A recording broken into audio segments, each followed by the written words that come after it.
Hi, I'm Dr. Sally Foote. I'm going to show you a proper way or good way to feed your dogs, especially if you have more than one dog. You want to feed your dogs meals. Do not leave the food out all day long. This helps you have better control over how much your dog eats to prevent obesity, but especially to prevent fighting between the dogs or even just staring at each other, being tense about each other. We often use this technique to decrease house fighting amongst dogs in the home. So to start with, have two separate areas for feeding your dogs. If you don't have separate rooms to go into, separate areas, say within your kitchen, that's a commonplace menu of us feed our dogs. So over here I've got our older dog Butterscotch's food dish and water dish set up here. So now with Bella, I want to feed her in a separate area. So I could do one of two things. If we have a lot of, we're having some severe fighting with the dogs, we actually want to put, let's say Bella was biting on Butterscotch and growling over the food bowl. We want to put her in a separate room to eat.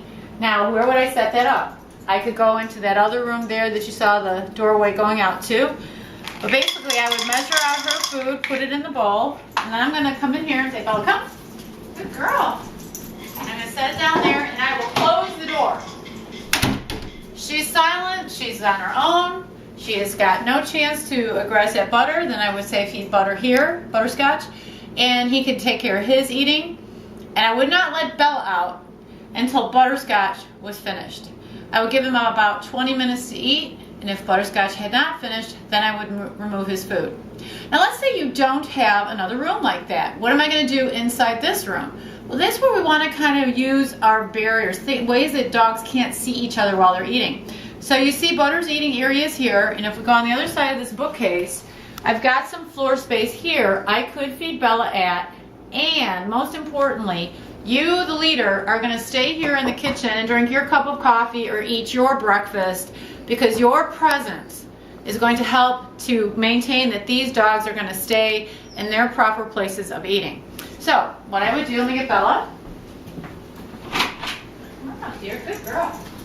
Okay. So let's pretend it's breakfast time. I would put her food in the dish here. I'm going to come over here, Belle. Good girl. Maybe sit. Good girl. I would put her food down. I would feed Butterscotch while she's eating. And then I would sit down here, having, she left her bowl. I'm going to go back there. Good girl. Now this is where if you do have severely aggressing dogs, we would put a leash on Bella and then tie her up to the chair leg, so she would not get over and bother Butterscotch. But also, you staying there, good job, Bella. You have more ability to control your dogs, and this is very important to decrease fighting and aggression in the home. Good girl. Wait. Thank you.